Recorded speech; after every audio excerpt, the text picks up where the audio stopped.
Tapi sebaik-baiknya di Pilpres itu adalah dukung saya 2024 itu dia. Masuk ke barang. Paham ya, jangan negatif dan jadilah bagian dari solusi. Ini utang negara lu kayak aduh udah kayak ahli ekonomi aja, paham gak sih? Terus yang satu bilang, yang satu gak ada prestasi. Saya ngelihat sendiri salah satu prestasinya Pak Prabowo apa coba? Men-set up pasukan tentaranya Jordania. Coba. Terus ente berani bilang tidak ada prestasinya. Lah kalau saya balikin sama ente gimana? Makanya jangan so tahu gitu loh. Yang satu ngeledekin yang nol lalu menafikan yang nol.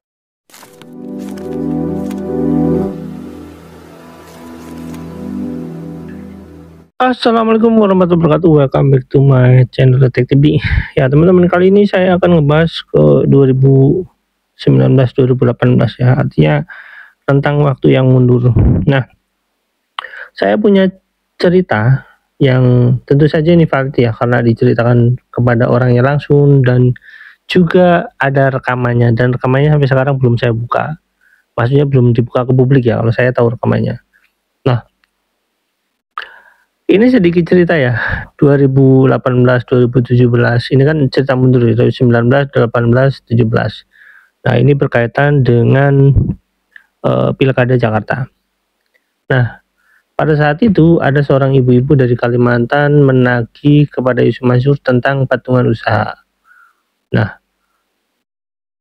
orang itu mengatakan bahwasanya mereka perlu memastikan uang mereka yang telah ditransfer kepada Yusuf Mansur sejumlah puluhan juta itu berinvestasi dengan baik. Nah, Yusuf Mansur pada saat itu rencananya mau menyicil. Ini singkatnya ya, walaupun untuk menemui Yusuf Mansur itu sangat sulit. Ini singkatnya saja. Yusuf Mansur pada saat itu mau mencicil dan juga menawarkan anaknya untuk bersekolah sampai ibaratnya sampai kuliah gitu ya, nggak tahu S1 atau S2. Tapi orang ini tidak percaya. Kenapa? Karena orang ini mengatakan bahwasanya dengan uang yang kecil aja dia itu nggak menepati janji, apalagi harus menguliahkan anaknya sampai nanti S1 atau S2. Nah, alhasil apa? Alhasil Yusuf Mansur itu berdrama. Ini bukan kata saya, tapi ini kata seorang ibu-ibu yang menagih kepada Yusuf Mansur. Yusuf Mansur drama ini bicara ini itu. Dan orang ini juga menjelaskan secara sistematis tentang bagaimana investasi itu berjalan. Ini itu terjadi perdebatan sampai akhirnya Yusuf Mansur pura-pura marah gitu ya, gebrak meja katanya. Situasinya kurang lebih seperti itu. Dan orang ini, Yusuf Mansur ini pergi ke berpindah ruangan gitu ibaratnya. Terus kemudian si yang berhadapan dengan orang yang dari Kalimantan ini yang investasi patungan usaha adalah orang yang berkaitan dengan FPI. Dan itu pada saat itu menjadi pengawal Yusuf Mansur. Inisialnya N gitu, NB itu, teman-teman tahu lah, NB itu ada novel apa gitu atau novel apa gitu, teman-teman bisa cari sendiri lah, pokoknya NB inisialnya. Nah, NB ini menekan orang ini untuk jangan menagih kepada Yusuf Mansur. Dengan kata lain, pokoknya jangan berurusan dengan Yusuf Mansur karena dia akan melindungi sebagai salah satu pimpinan di FPI, mungkin kayak gitulah, dengan beberapa ancaman dan juga kata-kata yang sangat menjengkelkan katanya. Karena kalau kamu berurusan dengan Yusuf Mansur, kamu itu ibaratnya pingin dapat ayam tapi kamu habis domba gitu ya, atau kamu bahkan pingin dapat sendal jepit tapi kamu akan habis sapi, ibaratnya seperti itu. Itulah bahasa yang kurang lebih dikeluarkan oleh seorang NB itu. Teman-teman bisa cari sendiri, novel kan banyak ya, tapi ada NB itu, novel siapa gitu ya. Pokoknya intinya orang ini sering muncul di TV juga, dan orang yang nggak jelas kayak gitu, bagaimana dia nggak, retorikanya nggak jelas gitu, cuma bisa amuk-amukan. Pantas saja ketika berhadapan dengan ibu yang dari Kalimantan ini dia marah karena ya seperti itulah kurang lebih. Dan saya nggak tahu kenapa alhasil Yusuf Mansur itu tidak lagi dipercaya oleh PI gitu, karena salah satunya mungkin karena ada di video ini, yaitu Yusuf Mansur beralih dukungan kepada Kiai Maruf Amin dan Jokowi. Nah, teman-teman nanti bisa simak langsung videonya ya. Ini ada beberapa video yang kurang lebih berkaitan dengan cerita ini ya teman-teman. Jadi awalnya mendukung Prabowo Sandi, terus kemudian nyebrang ke Jokowi, dan juga ya ada hal-hal yang berkaitan dengan Pak Jokowi langsung di sini. Dan menurut saya juga Yusuf Mansur ini memang orang yang kurang ajar sih. Teman-teman lihat langsung videonya, yuk check it out. Wassalamualaikum warahmatullahi wabarakatuh. Bye. Saya cuma ngingetin, hati-hati, ini orang baik. Setidaknya saya menyaksikan dengan mata kepala saya sendiri. 1 tahun kan saya ngurusin Anda semua, lalu kemudian bersama-sama beliau. Bagaimana hatinya, bagaimana. Dia paling berhak, Pak Jokowi paling berhak untuk membuat saya seperti gini loh. Ente kan aneh bantu ya. Bantu aneh dong. Enggak loh. Dia malah bilang jangan, kasih. Menteri-menteri dimarahin sama dia. Yang saya dengar aja langsung 2 menteri ditegur sama dia. Jangan bawa-bawa Ustadz Yusuf Mansur. Biarin dia dengan petrennya. Biarin dia membesarkan umat. Biarin dia membesarkan negeri ini. Gila. Gak pernah saya nangis bercucur air mata saya di depan beliau ketika beliau akhirnya manggil saya karena saya hadir di salah satu kota. Lalu dia bilang, saya gak suka Ustadz hadir. Jangan bela saya biar urusan Allah. Saya emang gak jadi presiden gak apa-apa kok. Partai yang rugi. Saya emang gak apa-apa. Petren yang gede. Nanti kalau saya gak jadi presiden, saya jadi satpamnya Petren. Bapak ketawa, saya nangis Pak. Ini orang berhak ngomong kepada saya. Gini loh Ustadz, kan saya juga gak minta apa-apa. Saya cuma minta kayak Sang Gibran itu ditemenin belajar sholat, belajar ngaji. Saya gak minta saham kan. Tapi sekarang saya minta agar Ustadz bicaralah. Saya begini, saya begitu. Enggak ada Pak, malah melarang. Nangis saya. Saya bilang, hati. Tapi kan pilihan kan gini. Anda suka nih sama mangga, Anda suka sama jeruk, tapi Anda lebih suka jeruk. Ya kan nggak apa-apa. Tapi jangan menghina mangga. Anda suka jeruk, jangan menghina jeruk, mangga gitu loh. Aku gitu, tengah aja gitu. Nah, saya memang miskin nih, nggak ngerti apa-apa tentang Pak Prabowo. Tapi tentang Sandi kan banyak saya bicara. Dan apa Anda berpikir persekusi itu terjadi hanya sebagian teman-teman saya saja? Tidak, ke saya pun terjadi. Tapi kan saya nggak rame. Andai kemudian saya bilang di Istiqlal kemarin, Kiai, saya tuh kiri kanan kiri kanan kiri kanan, kanan kiri kanan kiri kanan kiri, tapi kanan ngeblok. Akhirnya kiri terus kelihatannya, tidak ada di kanan. Anda berdua, saya datang ke Anda, tapi Anda, orang-orang Anda menutup, sehingga saya ke Anda terus. Dulu akhirnya orang bilang apa? Oh, dia berpihak kepada si. Enggak, kalau dulu dibuka, saya kelihatannya ada di 01, 02, 01, 02, 01, 01. Jadilah saya Ustadz tengah betulan. Garing. Saya sampai mikir, sampai kayak gini ya Allah. Tapi saya nggak mau negatif, karena itu terus saja berusaha mendamaikan, tetap di tengah. Dan bila kemudian saya bersuara, loh, harus positif kan? Saya tunjukkan. Makanya gini, masuk beneran, dah, masuk dah. Masuk ke Jokowi, masuk ke Prabowo, tunjukin Anda tuh Petren. Setuju nggak? Masuk, masuk, gegap gempita masuk. Tapi tunjukkan Anda itu Petren. Ketika Anda di Prabowo, Anda Petren. Apa tuh Petren? Gitu. Ketika Anda di Jokowi, nggak apa-apa, itu dakwah kok. Itu dakwah.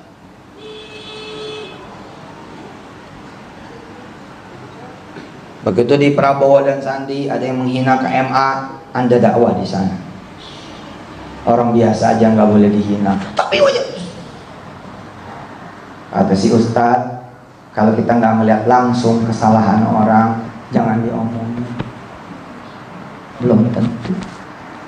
Informasi juga belum tentu. Apalagi kalau kemudian kita lihat. Kalau kita lihat, kita lebih wajib nutup loh.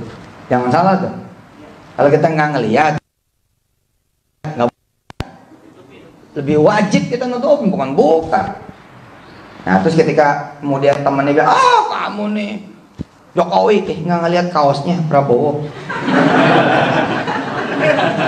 Tapi gimana ya? Sudah, kalau emang dia begitu jangan begini. Kalau dia begitu kita begini, terjadinya kayak Benyamin Sueb sama si Deroyani, begini begitu, begini begitu, begini begitu, gitu, begini begitu, begini begitu. Lagu 5 menit begini begitu, pakaian bini nggak diutuh, gitu. Tapi sebaik-baiknya di Pilpres itu adalah dukung saya 2024 itu dia. Masuk ke barang. Paham ya, jangan negatif dan jadilah bagian dari solusi. Ini utang negara wene. Lu kayak aduh udah kayak ahli ekonomi aja, paham nggak sih? Terus yang satu bilang, yang satu nggak ada prestasi. Saya ngelihat sendiri salah satu prestasinya Pak Prabowo apa coba? Men-set up pasukan tentaranya Jordania, coba. Terus ente berani bilang tidak ada prestasinya. Lah kalau saya balikin sama ente gimana? Makanya jangan so tahu gitu loh. Yang satu meledekin yang nol lalu menafikan yang nol. Yang satu meledek yang ini menafikan yang ini, lalu terjebaklah kita sama setan. Setan tuh kerjanya begitu, misahin, mempertemukan pun dalam gelagak perang. Dalam gelanggang pertempuran. Emangnya perang kita ini? Saya menegur jawatan dan saya ya tetap aja tegur, orang itu dakwah saya kok. Itu kalau Jokowi dan Kiai Ma'ruf Amin menang, nanti tidak akan lagi ada Islam di Indonesia. Astagfirullah. Coba berpikir jernih. Apa segitunya Islam tidak bakal ada gitu.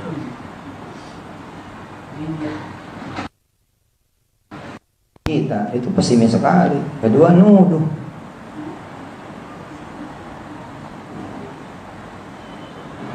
Ada di sampingnya ada Kiai Ma'ruf kan itu. Nah kan Jokowi dia mah Jokowi itu. Gua lagi ngingetin. Memang kalau tidak komprehensif diambil nih cetrek, diambil ini doang. Ya udah saya kayak Jokowi. Ya kan tidak. Tadi kan barusan gua gedein Prabowo. Ada orang bilang Petren terbegini, ntar Petren gak begitu. Saya berusaha menjadi apa yang saya omongin dong. Emang karena manusia Petren itu. Saya gagal loh. Kiai, bukan karena Kiai saya Yusuf Mansur ngajuin Petren. Dan bukan karena adanya Kiai saya Yusuf Mansur kemudian ngajuin Petren supaya dapat sertifikasi syariah. Sebutannya saja sudah salah, halal. Halal itu makanan. Petren tidak halal, itu makanan. Ini syariah sertifikasi, dapat sertifikasi halal, bukan kita sertifikasi syariah. Sertifikasi halal LPPOM MUI, kita DSN MUI. Nah itu makanya kalau orang kemudian ngomong tidak dengan pengetahuan dan dengan kemudian kemarahan, ya keluarnya salah. Lalu terus kita yang katanya juga harus berakal sehat kan, kita harus berakal sehat. Setuju, saya setuju ya kita pakai akal sehat itu. Ya jangan gantian bully, nggak apa-apa. Kita datang baik-baik dan nggak minta saya, nggak minta privilege. Kita lalui. Lama kok kita mengurus sertifikasi syariah itu. Sampai teman-teman juga pada nggak sabar kan, ini beneran bisa nih. Loh, bukan masalah beneran bisa apa enggak, harus bisa dan harus benar. Bukan cuma harus bisa, kalau bisa nggak bener kita ngapain? Buat apa kita punya sertifikasi syariah yang membuat kita nyari rezeki halal, tapi aslinya tidak syariah dan tidak halal? Nggak bener dong. Makanya kita urus betul. Dan saya tidak ngerti, tapi di belakang saya kan Profesor Safi Antonio, ada Adi Warman Karim yang men-setup bank syariah, seluruh bank syariah di Indonesia ini. Dua orang itu aja. Kalau nggak Ustadz Safi Antonio, Adi Warman Karim, Safi Antonio, Adi Warman Karim, Safi Antonio, atau irisan keduanya dari sahabat-sahabatnya atau murid-muridnya. Nah, dua itu ada di Petren, gila.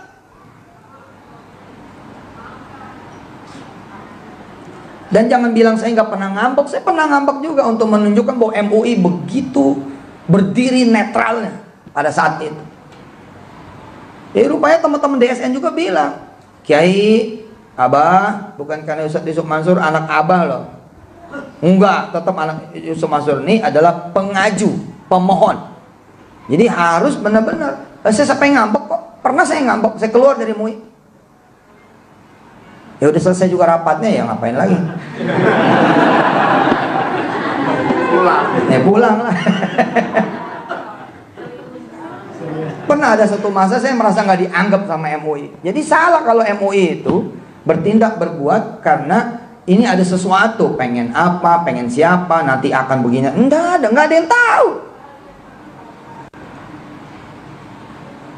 Salah satu saya ngambeknya itu apa? Saya merasa sudah tidak pantas ada di MUI. Buktinya apa? Buktinya Petren tidak berhak mendapatkan sertifikasi. Saya saat itu menjadi anak muda yang kurang positif, negatif. Ya kan orang tuh ya, ada masa-masa seperti itu. Dan saya sudah minta maaf, minta ampun pada guru saya. Saya sempat berhenti jadi wakil ketua MUI. Saya wakil ketua MUI, komisi dakwah. Ketuanya Khalil Nafis, Kiai Khalil Nafis. Saya wakil ketua komisi dakwah. Daerah binaan, daerah kemudian urusan, daerah jelajahan, itu seluruh Indonesia, dai-dai seluruh Indonesia. Saya wakilnya. Saya berhenti, kenapa? Ya buat apa saya jadi wakil ketua dakwah, tapi saya tidak berhasil mendapatkan sertifikasi syariah untuk usaha saya sendiri.